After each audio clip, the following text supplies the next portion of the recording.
आइए आज एक ऐसी सच्चाई की बात करते हैं जिसके बारे में जानते तो सब हैं, पर बोलना कोई नहीं चाहता।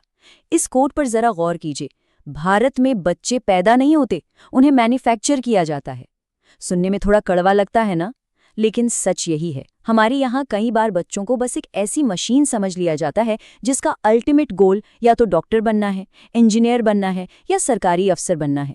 उन्हें सिर्फ एक आम इंसान बनने की, अपनी गलतियों से सीखने की और एक्सप्लोर करने की आज़ादी मिल ही नहीं पाती।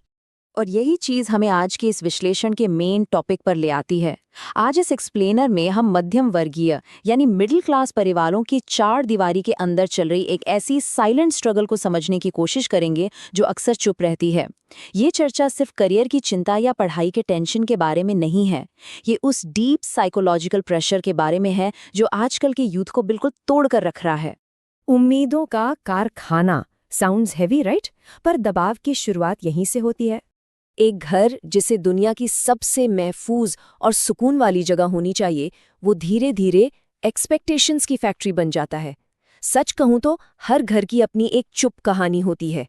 रोज सुबह शाम पढ़ाई, मार्क्स और फ्यूचर को लेकर होने वाली वही बहस, ये सब एक टीनेजर की नेचुरल खुशी को धीरे धीरे खत्म कर देते हैं।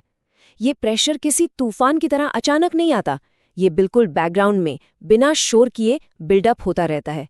और एक दिन रिजल्ट ये निकलता है कि वो बच्चे जो कभी छोटी छोटी बातों पर खिलखिलाकर हंसते थे, उनकी स्माइल हमेशा के लिए गायब हो जाती है।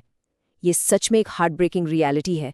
और इस मुस्कुराहट छीनने के पीछे एक बहुत बड़ा विलन है, जिसे हम तुलना का जाल कहते हैं। देखो, पड़ोसी के बच्चे के कितने अच्छे मार्क्स आए, तुम्हारे क्यों नहीं? ये लाइन तो हम सबने कहीं ना कहीं सुनी ही होगी। एक तरफ है बच्चे की अपनी इंडिविजुअलिटी, उसके शौक, उसके सपने, वो क्या बनना चाहता है। और दूसरी तरफ है सोसाइटी की एक्सपेक्टेशंस, एक परफेक्ट स्टूडेंट जिसे बस एक सिक्योर जॉब चाहिए। और गेस व्हाट, जब इन दोनों के बीच टक्कर होती है तो हमेशा सोसाइटी की एक्सपेक्टेशंस ही जीतती हैं। इस कांस्टेंट कंपैरिजन के चक्कर में बच्चों की अपनी पहचान कहीं खो जाती है।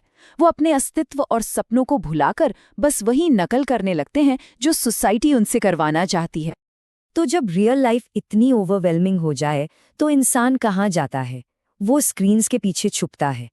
आज की जनरेशन डिजिटली सबसे ज्यादा कनेक्टेड है, पर सीरियसली इंटरनली वो उतने ही अकेले भी हैं।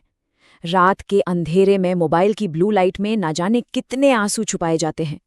पर ये वर्चुअल दुनिया सिर्फ एक एस्केप नहीं है, ये अपने आप में एक नया और भारी बोझ है। वहाँ हर कोई सक्सेसफुल, परफेक्ट, अमीर और खूबसूरत दिखना चाहता है। ऐसे में फ़ोन पर आने वाला एक छोटा सा नोटिफिकेशन भी एक भारी पत्थर की तरह लगता है, जो पहले से ही पढ़ाई के टेंशन से दबे हुए बच्चों के दिमाग पर सीधा वार करता है। मेन पॉइंट ये है कि ऑनलाइन सब कुछ विजिबल है, सिवाय उस छुपे हुए दर्द के। इंटरनेट पर दूसरों की झूठी खुशी वाली फोटोज देखकर वो लगातार खुद को उनसे कंपेयर करते हैं। हाँ, ऑनलाइन दुनिया में उन्हें वैलिडेशन मिल जाती है, हजारों लोग कमेंट्स कर देंगे, लाइक कर देंगे, लेकिन उस आभासी दुनिया में एक भी ऐसा सच्चा इंसान नहीं मिलता जो सच में उनकी उस साइलेंस को सुन सके या उनकी एक्चुअल परेशानी को समझ सके। अब यहाँ एक स्टेप पीछे लेते हैं। हमें पेरेंट्स को विलेन नहीं बनाना है, क्योंकि उनकी स्ट्रिक्टनेस के पीछे एक वजह होती है। माँ बाप के उस सख्त नेचर के पीछे दरअसल एक बहुत बड़ा डर छुपा होता है। गरीबी का डर, बच्चों के फेल होने का डर, और सबसे बढ़कर सोसाइटी क्या कहेगी, इसका डर। उनमें से कईयों ने मिडिल क्लास लाइफ की स्ट्रगल्स को बहुत करीब से देखा है। उन्होंने अपनी पूरी जिंदगी की खुशियां इसलिए सैक्रिफाइस कर दी ताकि उनका बच्चा लाइफ में कभी दुख ना देखे। लेकिन यहीं पर ट्रेजेडी जन्म लेती है। बच्चों को दुनिया की हार्डशिप से बचाने का उनका ये इंटेंस तरीका अनएक्सपेक्टेडली एक सफोकेटिंग दबाव बन जाता है। सच तो ये है कि हर स्ट्रिक्ट पेरेंट के पीछे एक डरा हुआ, घबराया हुआ इंसान ही होता है। उनका गुस्सा और सख्ती दरअसल फेलियर का डर है। और यही डर इन दो जनरेशन्स के बीच के रिलेशन को एक पारिवारिक ट्रेजेडी में बदल देता है। दोनों ही तरफ के लोग अपने अपने डर और एक्सपेक्टेशंस के प्रेशर से अकेले ही लड़ रहे होते हैं। और जब ये दबाव और उम्मीदों का पहाड़ अपनी पीक पर पहुंचता है तो शुरू होता है खामोशी में टूटना। इसका असर कितना बड़ा है जानते हैं? नेशनल क्राइम रिकॉर्ड्स ब्यूरो यानी एनसीआरबी के अलार्मिंग फिगर्स बताते हैं कि हर साल हजारों स्टूडेंट स्ट्रेस की वजह से अपनी जान दे देते हैं। और रीसेंट सर्वेस तो यहाँ तक कहते हैं कि लगभग 80% Indian students serious mental pressure face कर रहे हैं। इस साइलेंट ब्रेकडाउन का आखिर मतलब क्या है? ये एक ऐसी स्टेट है जहां इंसान का इंटरनल इमोशनल स्ट्रक्चर पूरी तरह कलैप्स हो चुका है, लेकिन बाहर से वो बिल्कुल नॉर्मल होने का, समाज के सामने मुस्कुराने का नाटक कर रहा है।